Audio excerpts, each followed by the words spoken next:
For where Liverpool are now in our current plight, there's many people who would say that we need ready to go, plug and play type footballers who are just going to come in and do a job immediately. From what you're saying, and Paul Mitchell's track record indeed, suggests that he's perfect for the original FSG Moneyball model, who's going to go and find it. Mohamed Kamara is a good example. Going to go and find these players who you can pick up relatively cheap, and then they're going to go on to bigger and better things. Do you think he has both strings to his bow, or from what you've seen and what he's done, is he's excellent at that type of role, if you like? I mean, yeah, he's probably adaptable, but at the same time, the roles that he has been picked for are roles where you're looking for the cheap buys. I mean, when you Yeah, think of Tottenham under Pochettino, it was finding those players that other teams weren't necessarily looking at, exactly. and Yeah. then they'd come there and they'd shine. Same at Red Bull. A lot of the Red Bull system is predicated on finding these, Mm-hmm. unearthing these talents and developing them and selling them on. And then it's the same at Monaco. So I'd say that in terms of having a huge budget at his disposal, and bringing in the ready-made players, he's not necessarily ever had that role. I mean, there's been the odd player who's come through at Monaco, who Monaco have bought, I should say, especially this summer, who you would say, right, this is a player that is bought for the here and now, and he should hit the ground running. Minamino is one that didn't, but one that did was Breel Bolo from Borussia Mönchengladbach. You know, he's been around the German division for quite a while, and Mm-hmm.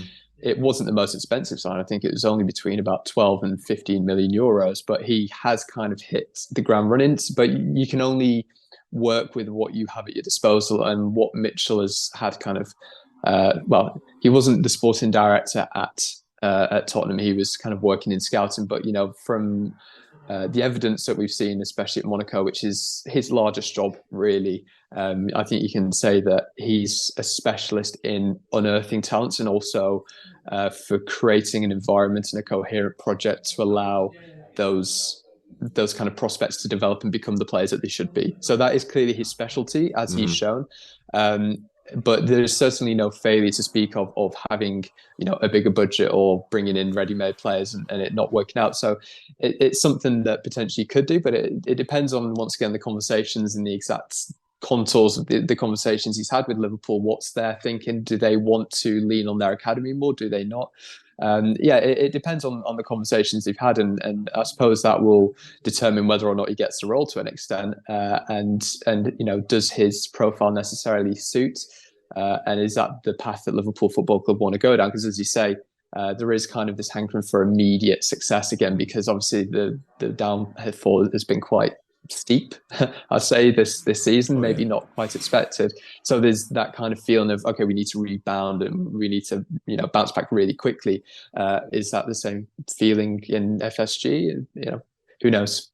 No, you're right. It's an interesting one because, in many senses, who we target and who we end up going for in this role will almost lend itself to the budget potentially and the type of players we might be buying. Maybe not at the same time, but you're right on Mitchell. Like, he's never. It's like a manager when you've never had a huge budget to go and spend money. It's like Sean Dyche forevermore was kind of labelled as a certain type of manager, wasn't he? I know you're from Bolton, so I don't want to talk about Sean Dyche, but he was labelled a certain type of manager, but he just used what he had at his disposal, didn't he? It's the same in a sporting director sense as well. If you're given a certain task to go and get a certain type of players with certain budget, you go and do it. And you're right, he's done it. He's done it extremely well, I think it's fair to say. But who knows if his next role, whether it be Liverpool or somewhere else, he has a huge budget and he's tasked with going to find the very best, the cream of the crop. He might also be brilliant at that. Let's just see. But like I say, from a Liverpool perspective, if we do end up sort of plumping for Mitchell and going and getting him, it'll make me and many others potentially think, oh, well, that means we're going back to the old unearthing talent and looking at people who aren't necessarily the most popular players.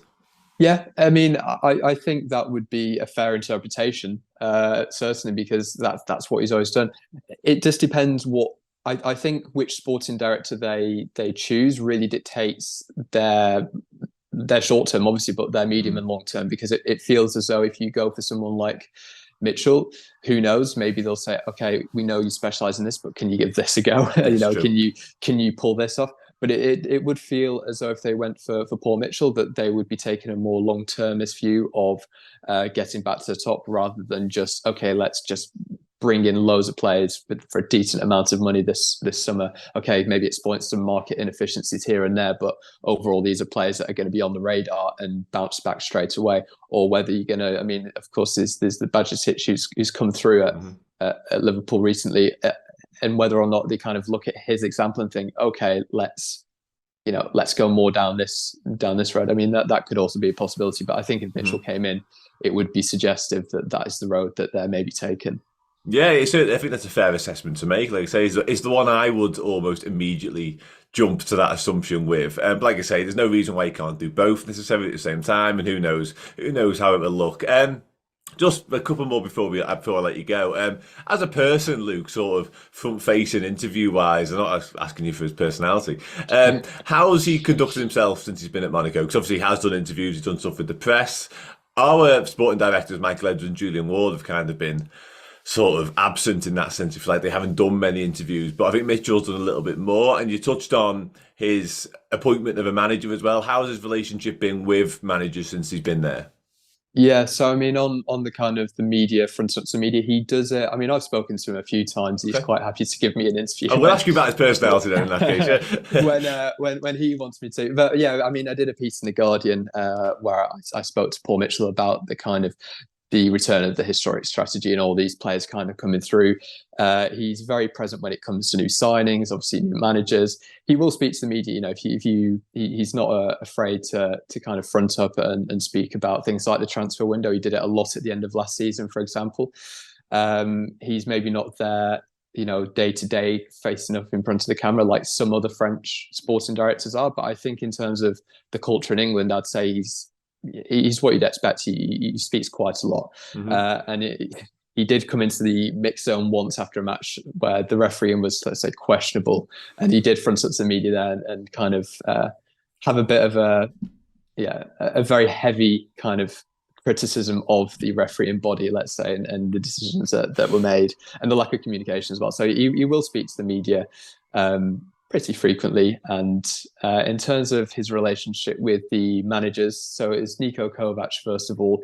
He was already in place when he arrived. And I think it got to a point where they no longer saw eye to eye, but that's not just Paul Mitchell and Niko Kovac. That's also other people at the club, including James Bunce, who's the performance director, Lawrence Stewart at the time as the technical director, because Monaco wanted to go down a path of really optimizing the training sessions and wanting to be a lot more minute and more intelligent with how they use the training sessions to build up fitness. So that came to a sticking point because of that, because of other things as well. The results weren't there either. But since Philippe Clement's come in, it seems like their relationship is very, very good. Even when there was a bit of it was quite, they did reach a crisis point in March 2022.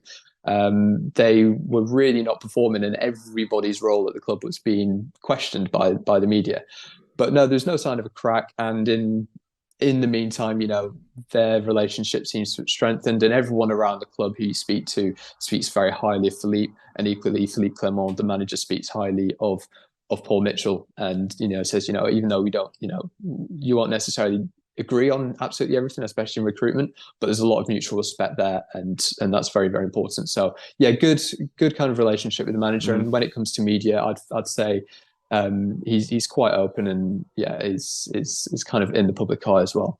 Yeah, I look forward to talking to him then in that case. On the manager front, it's absolutely pivotal. Obviously, we know how much credit in the bank Jurgen Klopp already has. He's clearly going to be front and centre of any decisions when it comes to a new sporting director, because he's going to work so closely with him. And he's been at pains to stress over his time at Liverpool how important Michael Edwards has been, and Julian Ward has been, and many others for that matter as well. But they've been pivotal to the success at Liverpool, those two people. And they've been lauded as such, particularly Michael Edwards. Obviously, Julian Ward's been a lot shorter in terms of time. Just finally, before I let you go, from what you've seen and witnessed from Paul Mitchell during his time at Monaco, I won't ask you if he's the right fit for Liverpool, because we've already discussed we don't quite know how that looks yet, and it's hard to sort of imagine. But do you think, in terms of his credentials and where he's at in his career, do you think a move to Liverpool makes a lot of sense for him?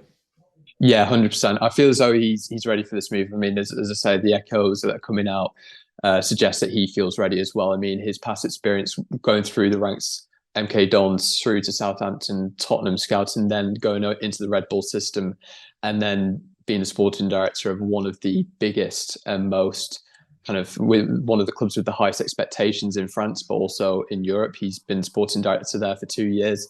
And the mission statement, it feels as though he is living up to that.